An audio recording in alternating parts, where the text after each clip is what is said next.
Subscribe कीजिए SR academy channel को और बेल आइकन को दबाइए लेटेस्ट वीडियो सबसे पहले देखने के लिए। मैं अनिल का स्वागत करता हूं आपके चैनल एसआर एकेडमी पर। आज हम चर्चा करेंगे मध्य प्रदेश के करंट अफेयर के बारे में, जो जनवरी से लेकर जुलाई तक का पूरा करंट अफेयर आपका कवर करेगा। यह करंट अफेयर जो है आपकी जो मध्य प्रदेश की जितनी भी एग्ज़ाम होती हैं सभी के लिए बहुत ही महत्वपूर्ण हैं और इनमें महत्वपूर्ण टॉपिक जो है उनको कवर किया गया है। साथ ही साथ क्या किया गया, इसमें जो एग्ज़ाम दृष्टि से महत्वपूर्ण है उसी पर हम चर्चा करेंगे। अब पहला टॉपिक का है युवा स्वाभिमान योजना, स्टाइपेंड को बढ़ाकर 5,000 रुपये कर दिया गया है। अब इसमें क्या होता है, मध्य प्रदेश सरकार ने युवा स्वाभिमान योजना के तहत बेरोजगार युवाओं को दिए जाने वाले स्टाइपेंड को बढ़ाकर 5 रुपये कर दिया है तथा युवाओं को 365 दिन का रोजगार प्रदान करने का फैसला किया है। अब संशोधन के बाद राज्य में प्रशिक्षण के बाद 25,000 योग्य युवाओं को रोजगार मिलने के आसार हैं। क्या है, जो बेरोजगार युवा हैं उनको क्या करा है, स्टाइपेंड दिया है। कितना दिया जाएगा, 5,000 रुपये मंथली दिया जाएगा। और उनको रोजगार नहीं मिलता, रोजगार मिल जाता है तो उनको पूर्ण रोजगार मिलेगा। पूर्ण का तात्पर्य क्या हो गया कि 365 दिन पूर्ण रोजगार उनको प्रदान किया जाएगा, है ना। अब आगे, अब स्वाभिमान योजना है क्या।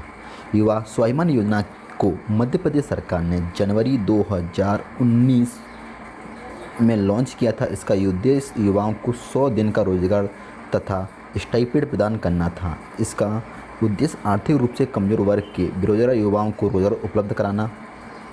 क्या था इसका उद्देश्य कि युवाओं को 100 दिन का रोजगार तो देना ही देना है और स्टाइपेंड प्रदान करना था। और इसमें क्या है, जो आर्थिक रूप से कमजोर वर्ग थे उनको क्या करना है, उन बेरोजगार युवाओं को रोजगार उपलब्ध कराना था। इस योजना के मुख्य बिंदु क्या हैं, इस योजना के द्वारा राज्य में के आर्थिक रूप से कमजोर वर्ग के युवाओं को रोजगार उपलब्ध कराना और शहरी क्षेत्रों में कमजोर आर्थिक वर्ग के युवाओं को 100 दिन का रोजगार उपलब्ध कराना। मतलब जो आर्थिक रूप से कमजोर जो युवा हैं उनको क्या करना है, उनको क्या करेगा, रोजगार उपलब्ध कराया जाए। कितने दिन का, 365 दिन का या मिनिमम 100 दिन का। और जो शहरी क्षेत्र में जो आर्थिक रूप से कमजोर युवा हैं उनको क्या करेगा कि 100 दिन का रोजगार दिया जाएगा। इसके अतिरिक्त क्या किया जाएगा, कौशल प्रशिक्षण भी दिया जाएगा। क्या दिया जाएगा, कौशल प्रशिक्षण भी दिया जाएगा। और कौशल विकास के द्वारा युवाओं को रोजगार के अधिक अवसर प्राप्त होंगे। इसके लिए मध्य प्रदेश सरकार ने औद्योगिक नीति में भी परिवर्तन करने की घोषणा की है। जो उद्यम 70% स्टाफ मध्य प्रदेश के भर्ती होंगे। कुछ क्या होगा, इंसेंटिव भी दिए जाएंगे। क्या इसका तात्पर्य हुआ कि जो जितने मध्य प्रदेश में मान लो 70% क्या है, 100 सीटें अगर किसी क्षेत्र में निकलती हैं, किसी उसमें निकलती हैं क्षेत्र में, विभाग में निकलती हैं, तो 70 सीटें क्या हैं उसमें मध्य प्रदेश के युवाओं के लिए क्या है, रिजर्व रहेंगी। बाकी 30% क्या आएंगे अदर जो स्टेट के, उनको दिया जाएगा। इस योजना में उन बेरोजगार युवाओं को शामिल किया जाएगा और मनरेगा से छूट गए हैं, क्योंकि मनरेगा में ग्रामीण क्षेत्रों में रोजगार सृजन का कार्य किया जाता है। अब जो अगला टॉपिक है, भोपाल में खोली गई भारत की पहली ई वेस्ट क्लिनिक। ई वेस्ट क्लिनिक मतलब क्या होता है कि जो मोबाइल हुए, कंप्यूटर हुए, ये सब चीज़ें टेक्नोलॉजी चीज़ें होती हैं, उनका उपयोग जब ख़त्म हो जाता है उनको क्या कर देते हैं, फेंक दिया जाता है। तो उसके लिए क्लिनिक की स्थापना की गई है। उस क्लिनिक के बारे में जानकारी लेंगे। मध्य प्रदेश के भोपाल में देश की पहली ई वेस्ट इलेक्ट्रॉनिक कचरा क्लिनिक खोल दी गई है। इस क्लिनिक इलेक्ट्रॉनिक कचरे का पृथक्करण किया जाएगा। उसके बाद कचरे का प्रसंस्करण करके उसका निपटान किया जाएगा। इसमें घरेलू और वाणिज्य इकाई से आने वाले इलेक्ट्रॉनिक कचरे का निपटारा किया जाएगा। क्या इसके मुख्य बिंदु क्या है, इस ई वेस्ट क्लिनिक की स्थापना केंद्रीय प्रदूषण नियंत्रक बोर्ड तथा भोपाल म्युनिसिपल कॉर्पोरेशन द्वारा किया गया है। इस क्लिनिक को ट्रायल बेसिस पर शुरू किया गया है। इसको क्या किया है, ट्रायल बेसिस पे पहले स्टार्ट किया गया है। अब किन किन के द्वारा किया गया, इनमें दो चीज़ों सही हो गया। किन का, एक तो केंद्रीय प्रदूषण बोर्ड नियंत्रण बोर्ड का है इसमें, दूसरा भोपाल म्युनिसिपल कॉर्पोरेशन जो है, इन दोनों के सहयोग से क्या है, ई क्लिनिक की स्थापना की है, ई वेस्ट क्लिनिक की स्थापना की गई है। इस पर क्या है, इसको ट्रायल के रूप में शुरुआत की गई है। अब ट्रायल कितने महीने के लिए होगा, ट्रायल होगा 3 महीनों के लिए इसकी ट्रायल की जाए। अरे ट्रायल सक्सेस होता है तो इसको कंटिन्यू अन्य क्षेत्रों में या अन्य जो राज्य हैं उनमें भी इसको लागू किया जाता है। अब आगे, इलेक्ट्रॉनिक कचरा का आशय किसी विद्युत या इलेक्ट्रॉनिक उपकरण से है जो टूटा फूटा, पुराना, खराब या बेकार होने के कारण फेंक दिया गया हो। इसमें से कुछ चीज़ें रीप्रोसेस की जा सकती हैं। अब ऐसे फ़ोन है, जैसे मान लो आपका फ़ोन है, कुछ इसमें फ़ोन है, तो आप नया फ़ोन, उस फ़ोन को फेंक देते हो, नया फ़ोन लेते हो, तो जो उस फ़ोन को आपने किया है रीप्रोसेस करके उसको नई, उसमें कुछ चीज़ें जो है उसमें निकाल ली जाती हैं, तो उसका वापस से उसको रिस्ट्रक्चर कर दिया जाता है। पहला टॉपिक है, शिवराज सिंह चौहान ने मध्य प्रदेश के नए मुख्यमंत्री के रूप में शपथ ली थी। इन्होंने शपथ कब ली? इन्होंने ली थी कमलनाथ सरकार के बाद। ये अगले मुख्यमंत्री जो रूप में शपथ ली है। कमलनाथ जो सरकार थी उन्होंने 15 महीने अपना कार्यकाल पूरा किया, उनके बाद इन्होंने श्री शिवराज सिंह चौहान जी ने क्या है शपथ मुख्यमंत्री के रूप में शपथ ग्रहण की है। शिवराज सिंह चौहान ने हाल ही में मध्य प्रदेश के नए मुख्यमंत्री के रूप में शपथ ली है। वे मध्य प्रदेश के 19वें मुख्यमंत्री, उन्होंने कमलनाथ का स्थान लिया है। उन्हें मध्य प्रदेश के राज्यपाल लालजी टंडन ने शपथ दिलाई थी। किसने दिलाई शपथ? लालजी टंडन ने शपथ दिलाई। अब इनके बारे में जानते हैं, शिवराज सिंह चौहान के बारे में जानकारी लेते हैं। शिवराज सिंह चौहान का जन्म 5 मार्च 1959 को हुआ था। वे भारतीय जनता पार्टी के नेता हैं। वे 2005 से 2018 तक मध्य प्रदेश के मुख्यमंत्री रहे। वे लंबे समय मध्य प्रदेश के मुख्यमंत्री रहने वाले व्यक्तित्व हैं। लंबे समय कितना टाइम इनको रहे कार्यकाल हो गया? इनको 2005 से 2018 तक इनका कार्यकाल हो गया, सबसे लंबा कार्यकाल इनका हो गया। वे 13 वर्ष की आयु में 1972 में राष्ट्रीय स्वयंसेवक संघ से जुड़े, बाद में भारतीय जनता पार्टी के महासचिव और पार्टी के मध्य प्रदेश राज्य इकाई के प्रमुख रहे। वे 5 बार सांसद भी रह चुके हैं। वे मध्य प्रदेश में विदिशा से 1991 से 2006 तक लोकसभा सांसद भी रह चुके हैं। आगे, अब प्रवासी श्रमिकों के लिए चरण पादुका की पहल की गई। अब क्या पहल की गई इसके बारे में देखते हैं। मध्य प्रदेश से गुजरने वाले प्रवासी श्रमिकों के लिए चरण पादुका अभियान शुरू किया गया। इस अभियान के तहत प्रवासी श्रमिकों को जूते और चप्पल प्रदान किए जाएंगे। इसके क्या होगा, जो भी मजदूर हैं, जो भी श्रमिक हैं, वो क्या करेगा, जहाँ जिस राज्य से आएगा होकर और मध्य प्रदेश होकर गुजरेगा, तो उसको क्या दिया जाएगा, उनको जूते, चप्पल और रहने को आवास दिया जाएगा, अस्थायी रूप से रहने को आवास दिया जाएगा और उनको भोजन भी उपलब्ध कराया जाएगा। अब मुख्य चरण पादुका अभियान मध्य प्रदेश पुलिस द्वारा चलाया गया। किसके द्वारा चलाया गया? पुलिस विभाग द्वारा चलाया गया है। इस पहल को जनता का पूरा समर्थन मिला है। चप्पल प्रदान करके प्रवासी श्रमिकों की सहायता की जा रही है।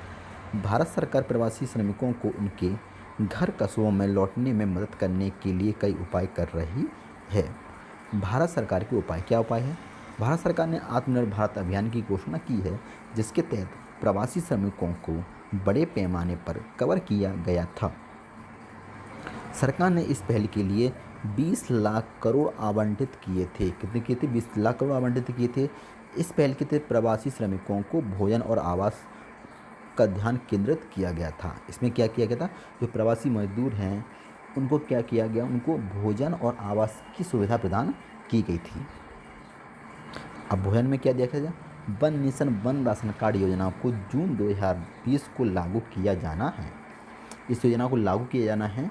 इस योजना में क्या होगा, एक राशन कार्ड होगा। उस राशन कार्ड से आप कहीं भी किसी भी जगह क्या कर सकते हैं, अपना जो राशन वहाँ से प्राप्त कर सकते हैं। जैसे आप मध्य प्रदेश रहने वाले हैं, आपको मुंबई जाना है, तो आप उस राशन कार्ड से मुंबई में भी अपना राशन प्राप्त कर सकते हैं। आप one nation one ration card की जानकारी के लिए आप हमारे वीडियो को भी देख सकते हैं। उसकी लिंक मैं नीचे डिस्क्रिप्शन बॉक्स में आपको दे दूंगा। यह प्रवासी श्रमिकों के लिए राहत प्रदान करने में मदद करेगा। हालांकि तत्काल राहत प्रदान करने के लिए भारत सरकार ने 2 महीने के लिए मुफ्त अनाज आपूर्ति की घोषणा की है। क्या करेगा भारत सरकार ने, क्या किया, 2 महीने के लिए मुफ्त अनाज दिया जाएगा। इसमें 5 किलो तो अनाज मिलेगा, 1 किलो दाल। इसमें लाभ उठाने के लिए प्रवासी श्रमिकों को राशन कार्ड का उपयोग की आवश्यकता नहीं है। मतलब क्या है, आपके पास राशन कार्ड नहीं हो तो भी आपको क्या है, राशन दिया जाएगा। कब तक दिया जाएगा? 2 महीने तक राशन आपको दिया जाएगा। राष्ट्रीय खाद्य सुरक्षा अधिनियम के तहत मुफ्त अनाज दिया जा रहा है। कौन सी योजना के तहत दिया जा रहा है? ये दिया जा रहा है राष्ट्रीय खाद्य सुरक्षा अधिनियम के तहत दिया जा रहा है। अब निवास, तत्काल राहत के रूप में अस्थायी आश्रमों का निर्माण किया गया है। प्रवासी श्रमिकों के लिए प्रधानमंत्री आवास योजना के तहत किफ़ायती किराए के आवास उपलब्ध कराए जाएंगे। क्या है, जो प्रधानमंत्री आवास योजना है उसमें क्या किया जाएंगे, जो प्रवासी श्रमिक हैं, जो श्रमिक मजदूर हैं, उनको क्या किया जाएगा, अस्थायी रूप से किराए के किराए के किराए के रूप में क्या दिया, उनको घर दिया जाएगा किफ़ायती किराए के आवास में। अब अगला जो टॉपिक है, मध्य प्रदेश ने लॉन्च की FIR आपके द्वार। आपके द्वार योजना क्या है कि जो मध्य प्रदेश सरकार है, जो पुलिस जो है वो क्या करेगी, और आपको FIR कराना है तो आपको क्या हो, आपके घर पर ही आके आपकी FIR लिखी जाएगी। अब इसमें क्या है, 11 मई 2020 को मध्य प्रदेश सरकार ने FIR आपके द्वार योजना शुरू की थी। कब की थी ये, 11 मई 2020 को योजना को शुरू किया था। इस योजना को पायलट प्रोजेक्ट के रूप में 23 पुलिस स्टेशनों में शुरू किया गया। कितने में, 23 पुलिस स्टेशन शुरू किया गया। इसमें ग्रामीण और शहरी दोनों क्षेत्र शामिल हैं। 23 पुलिस स्टेशन है, 23 पुलिस स्टेशन हैं जिनमें ग्रामीण और शहरी दोनों क्षेत्रों को शामिल किया गया है। और इसकी क्या विशेषता है इस योजना की, इस योजना के तहत किसी व्यक्ति को शिकायत दर्ज कराने के लिए पुलिस स्टेशन आने की ज़रूरत नहीं है। इस योजना में लोगों की शिकायतों को दर्ज करने के लिए हेड कांस्टेबल तैनात किए जाएंगे। मतलब क्या होगा, और आपको क्या है, अगर आपको शिकायत करानी है तो आपको ज़रूरी नहीं है कि आप पुलिस स्टेशन आना पड़ेगा। आप वहाँ क्या करोगे, आपके जो लोकल क्षेत्र वहाँ पर क्या है, एक कांस्टेबल नियुक्त किया जाएगा, और जो कांस्टेबल हेड कांस्टेबल है वो क्या करेगा, आपकी FIR दर्ज करेगा। अरे यह योजना स्पॉट FIR पंजीकरण पर भी सक्षम होगी। जब शिकायतें गंभीर होंगी तो उन्हें वरिष्ठ अधिकारियों के पास भेज दिया जाएगा। जो नॉर्मल शिकायतें होंगी तो उनको क्या है, उनको तत्काल हेड कांस्टेबल जो है उसको देख लेगा। और गंभीर शिकायत होती है तो उसके लिए क्या करेगा, जो अधिकारी को सूचित किया जाएगा, वरिष्ठ अधिकारी को, और वो अधिकारी क्या उस पर फिर क्या करेगा, उस पर शिकायत को गंभीर रूप से जाँच करेगा। इस योजना के साथ राज्य के गृह मंत्री ने एक हेल्पलाइन डायल 112 भी शुरू किया है। यह तत्काल एम्बुलेंस सेवा, अग्निशमन प्रदान करेगा। और इस योजना के साथ राज्य के गृह मंत्री ने एक हेल्पलाइन डायल 112 शुरू की है। यह तत्काल एम्बुलेंस सेवा, अग्निशमन सेवा, इसके द्वारा थोड़े समय में ही भीतर पुलिस संपर्क किया जा सकता है। पुलिस विषय पर इसकी अभिनव योजना शुरू करने वाला मध्य प्रदेश देश का पहला राज्य है। यह ध्यान दिया जाना चाहिए कि पुलिस राज्य का विषय है। पुलिस कहाँ का विषय है, पुलिस राज्य का विषय, परंतु जो है केंद्र प्रदेश हैं, जो केंद्र शासित प्रदेश हैं, उन सभी की जो पुलिस जो है वो किसके अंडर काम करेगी, वो सारी जो पुलिस है वो केंद्र सरकार के अंडर ही कार्य करती है। अब प्राथमिक क्या है, इसकी प्राथमिक दक्षिण पूर्वी और दक्षिण एशियाई देशों में FIR की अवधारणा का पालन किया जाता है, जिसमें पाकिस्तान, भारत, बांग्लादेश, सिंगापुर आदि शामिल हैं। FIR की वैधता क्या होगी, भारत का संविधान FIR पर कोई अधिकार प्रदान नहीं करता है। FIR और उसकी वैधता को दंड प्रक्रिया संहिता 1973 की धारा 154 द्वारा परिभाषित किया गया है। ये क्वेश्चन पूछा जा सकता है कि FIR और इसकी वैधता को दंड प्रक्रिया 1973 की धारा किसमें, 154 में परिभाषित किया गया है। अगला है, मध्य प्रदेश में शुरू किया गया किल कोरोना अभियान। राज्य में कोविड-19 के प्रसार को नियंत्रित करने के लिए मध्य प्रदेश के मुख्यमंत्री शिवराज सिंह चौहान ने सूचित किया है कि राज्य सरकार 1 जुलाई 2020 से किल कोरोना अभियान शुरू करेगी। यह एक डोर टू डोर सर्वे होगा। यह अभियान राज्य में प्रति 10 लाख लोगों पर कोविड-19 की प्रशिक्षण क्षमता को दोगुना कर 4,000 से 8,000 कर देगा। क्या करना है, जो पर डे जो क्षमता है प्रशिक्षण की, क्या करेगा, 4,000 से बढ़ाकर कितना कर देगा, अब 8,000 कर देगा। पर डे कितने, 8,000 प्रशिक्षण होने चाहिए। अभियान के बारे में देखते हैं। डोर टू डोर सर्वे के जरिए किल कोरोना अभियान पूरे राज्य में 15 दिन तक चलाया जाएगा। 15 दिनों में 2.5 लाख कोविड-19 परीक्षण किए जाएंगे। दैनिक आधार पर 15 से 20,000 नमूनों को एकत्र कर उन्हें प्रशिक्षण करने का लक्ष्य होगा। कितना होगा, 15 से 20,000 नमूनों को एकत्रण करना होगा, प्रशिक्षण करना होगा। मध्य प्रदेश में कोविड-19, मध्य प्रदेश में रिकवरी दर 76.9% है। यह राष्ट्रीय औसत 58.1% से अधिक है। 29 जून 2020 को मध्य प्रदेश में 13,186 कोविड-19 सकारात्मक मामले हैं। इसमें अब ये हाल फिलहाल में बढ़ गए हैं। इसमें इसमें से 10,084 लोग रिकवर हो चुके हैं। 29 जुलाई 2020 को राज्य में सक्रिय मामलों की संख्या 2,545 है। 28 जून 2020 तक राज्य में 3,44,836 कोविड-19 परीक्षण किए गए हैं। अगला टॉपिक है मध्य प्रदेश के राज्यपाल लालजी टंडन का निधन। अब इसमें देखते हैं 21 जुलाई 2020 को मध्य प्रदेश के राज्यपाल लालजी टंडन का 85 वर्ष की आयु में निधन हो गया। राज्यपाल की मृत्यु पर मध्य प्रदेश सरकार ने 21 जुलाई 2020 को 25 जुलाई से क्या किया है, 5 दिवस के बीच में 5 दिवसीय शोक अवधि की घोषणा की है। अब देखते हैं सांस लेने में तकलीफ और अन्य स्वास्थ्य समस्याओं के कारण टंडन को मेदांता अस्पताल में भर्ती कराया गया था। कई बीमारियों के कारण उन्हें पुरानी जिगर की बीमारी का भी पता चला था। टंडन की अस्पताल में भर्ती होने के बाद उत्तर प्रदेश की राज्यपाल आनंदीबेन पटेल को जून 2020 के मध्य प्रदेश का अतिरिक्त कार्यभार संभाला था उन्होंने। अब हमें कमेंट कर बताइए कि वर्तमान में मध्य प्रदेश के राज्यपाल किसे नियुक्त किया गया है। लालजी टंडन के बाद देखते हैं। लालजी टंडन ने उत्तर प्रदेश विधान परिषद में 1978 से 1984 के बीच 2 कार्यकाल के लिए 1990-1996 के बीच में भी कार्य किया है। उन्होंने 1996 से 2009 के बीच में 3 बार उत्तर प्रदेश विधानसभा के विधायक के रूप में कार्य किया है।